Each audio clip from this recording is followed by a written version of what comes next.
Si vous pensez tout savoir sur le Manchester City, détrompez-vous. Cette saison, l'équipe traverse une période très compliquée, avec un milieu moins dominant, une attaque très peu décisive, une défense trop exposée. Alors que se passe-t-il réellement? C'est ce qu'on va tenter ensemble de décortiquer dans cette vidéo.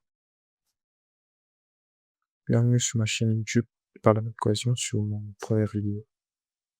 Ici on parle foot, on parle en ligne, on fait des vidéos, des briefings, des reviews et parfois même des analyses. Quand le sujet est vraiment à voir. Que ce soit l'actualité de Manchester City ou bien les dernières tendances dans le monde du manga, tout peut y passer en fait. Et aujourd'hui, on va entamer avec Manchester City en crise ou bien simplement un passage à vide. Alors, avant que la vidéo commence, n'hésitez pas à vous abonner, activer la cloche de notification, mais aussi de liker la vidéo si éventuellement vous aura plu. En tout cas, j'espère. C'est pas grave. Bon, on va pas faire de long monologue. City, c'est une équipe qui joue très souvent en 4-2-3-1, mais très souvent aussi, ça joue en 4-3-3. Et moi, c'est particulièrement la formation 4-2-3-1 qui va m'intéresser dans cette vidéo. Parce que dans cette formation, on retrouve la formation où il y a un milieu offensif. Et c'est vraiment, pour moi, c'est pour citer la meilleure formation. Parce que dans cette formation, tu vois que ils essaient de créer des trucs.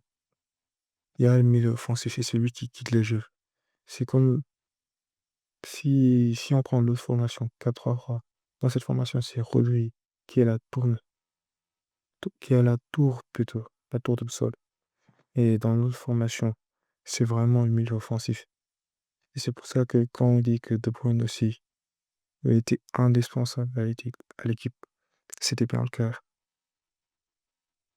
En fait, moi, je vais plutôt m'attarder sur la formation 4-2-3 parce que vraiment, je vais pas vous mentir, ça fait environ 4 ans j'ai commencé à regarder City, genre sérieusement. Dans cette formation, il y a plutôt un milieu offensif. Et c'est plutôt lui qui, pour moi, va être en quelque sorte, le cœur de l'équipe. Même si aussi Rodri, ouais, on peut pas lui enlever ce qu'il fait et tout, mais pour moi, dans cette formation, en tout cas, c'est vraiment le milieu offensif qui est le cœur de l'équipe. Parce que c'est lui qui, en quelque sorte, c'est lui qui joue en même temps le rôle de 10, mais aussi de 8. Je sais pas si vous comprenez. Mais plus souvent aussi, c'est plutôt le 10, parce que logiquement, en fait, il est placé en position 10. Mais des fois, il est obligé de revenir comme ça, il va sauter le jeu et après il va se projeter. Et comme ça, les meilleurs alliés ou bien les milieux, en fait, ou bien pas la charnière, mais plutôt le pivot, les deux pivots, dans la logique. C'est eux qui vont parfois gérer après, pas balancer le ballon, mais changer pour aller vers les ailiers. Comme ça, après, les ailiers vont ramener ça vers le milieu offensif et après, ça va faire des combinaisons à 3 ou bien avec le buteur. En termes de stratégie, ça favorise plutôt la position de balle et la construction de l'entre.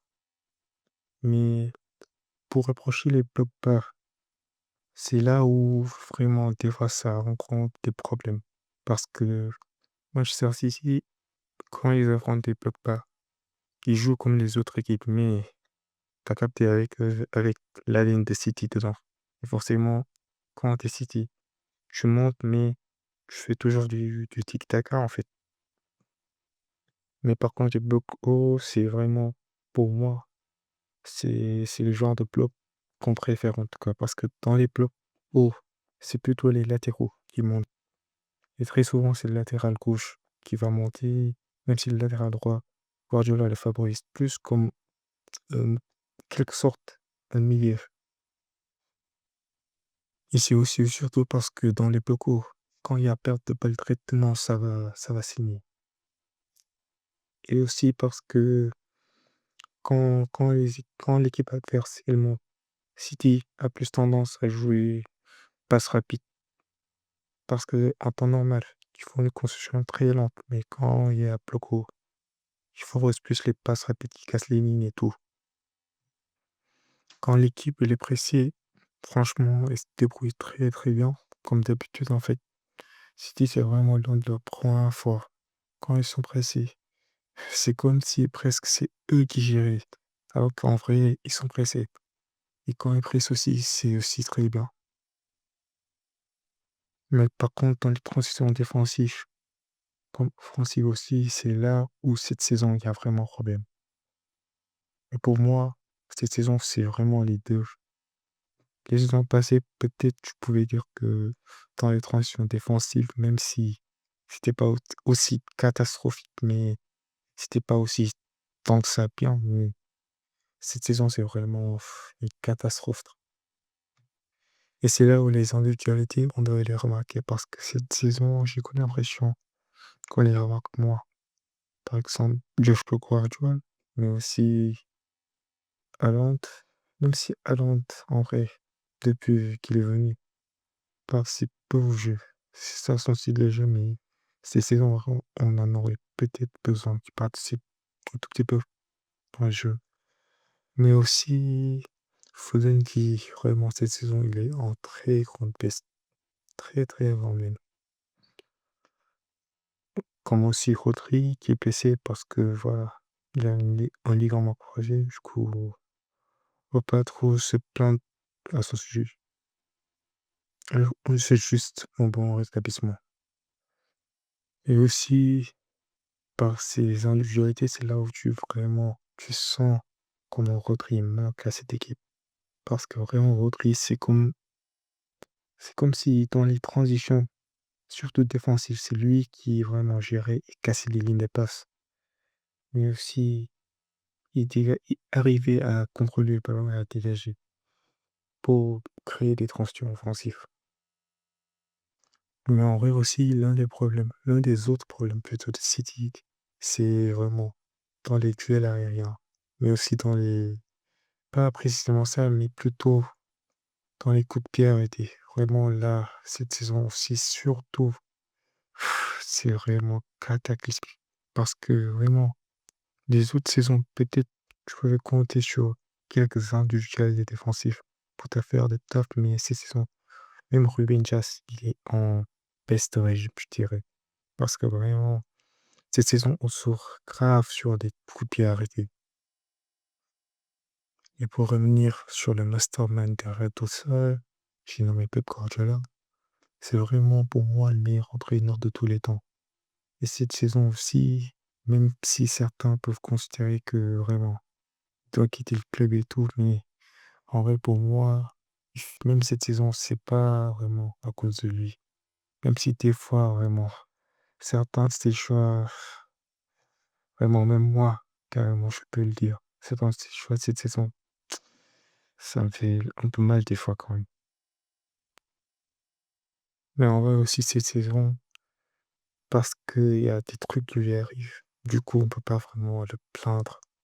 Même si il doit rester toujours professionnel et tout, mais il y a des trucs vraiment humainement, carrément. On doit se dire humainement. Il y a des trucs, quand ça t'arrive, forcément, ça va t'affecter plutôt, mentalement. Et je vais pas revenir sur ce qui lui est arrivé cette saison parce que vraiment, ça fait un petit peu mal quand même. Allez vous renseigner si vous voulez savoir, mais vraiment, accrochez-vous. Mais en vrai, ces saisons, ce qui arrive, pour moi, ça s'explique par le fait que vraiment les joueurs, ils ont plus cette soif qu'ils avaient avant. Vraiment, quand tu les vois, t'as pas la vision de quelqu'un qui se dit que ouais, eux, ils ont envie de gagner, ils ont envie de tout rafler, comme Liverpool en début de saison. Mais pour moi, l'excuse du ouais, il y a trop de matchs, frère. Comment ça, il y a trop de matchs? T'es payé pour faire ça. Et le maximum, c'est genre, au grand max, c'est 3 matchs. C'est un match plutôt, tous les 3 jours. Je parle de je sais pas quoi, il y a trop de matchs. Mais bon, je fais allusion à quelqu'un, un de nos joueurs, je veux dire. Ouais, c'est bien Phil Foden. Cette excuse vraiment, enfin, c'est pas trop ça. Cette saison, j'ai l'impression il n'a il n'a absolument plus cette soif parce que c'est surtout dans le match face à Manchester United. Dans ce genre de match, il se donnait. Mais vraiment, il se donnait à fond. Mais cette fois-ci, J'ai vraiment été déçu. C'est à partir plutôt de ce match que je me suis dit que Phil Foden, cette saison, vraiment, c'était chaud. Et pour pallier à ces problèmes que j'ai cités antérieurement, forcément que City, même eux, ils savent qu'ils doivent recruter. Du coup, pour moi, les recrues vraiment, qui seraient vraiment primordiaux, c'est plutôt un 8. Actuellement, on a vraiment besoin surtout d'un 8, mais aussi d'un latéral droit, parce que ça, vraiment, on n'a pas vraiment un latéral droit actuellement.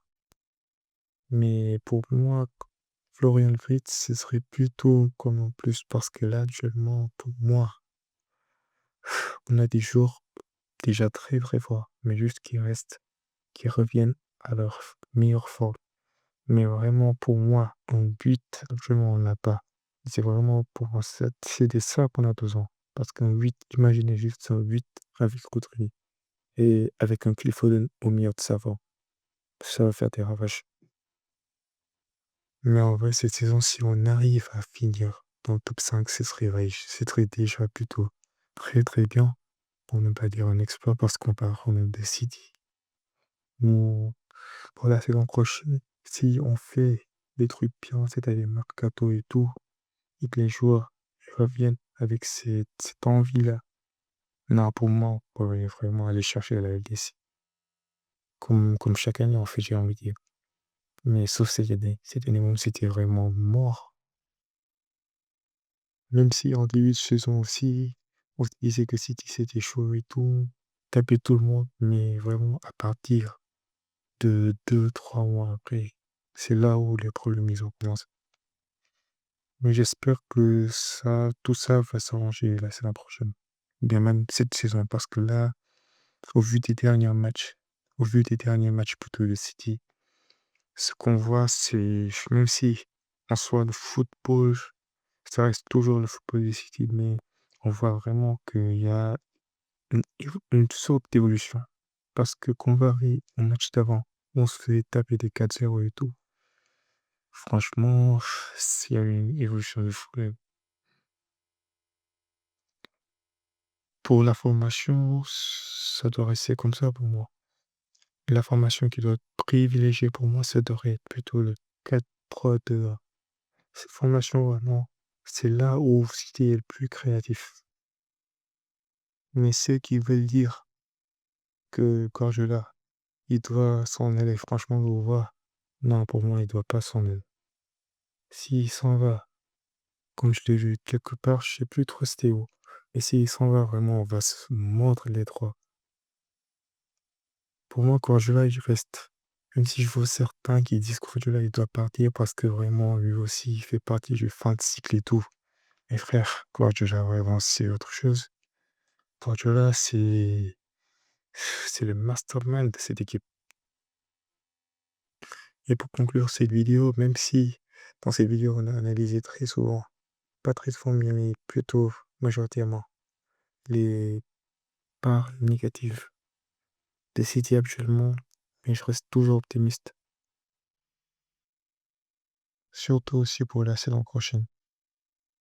Mais avant ça aussi, il y a cette saison, je pense qu'on doit finir dans le top 5. Mais même ça, je reste optimiste. C'est toujours possible. Même carrément, on peut aller chercher une troisième place. Enfin bon, si la vidéo vous aura plu, n'hésitez pas à liker et à la partager. Si vous commentez aussi, ce serait bien. Franchement, je vous invite à le faire. Ça vous gâte rien. Mais aussi, si éventuellement, si j'ai fait des erreurs ou bien vous avez des suggestions à me donner, n'hésitez pas à le dire dans l'espace de commentaires, comme ça je pourrais, qui sait, dans le futur, faire une autre vidéo analyse. Mais là, actuellement, si vous avez des suggestions, n'hésitez pas à le dire, comme ça je sais savoir.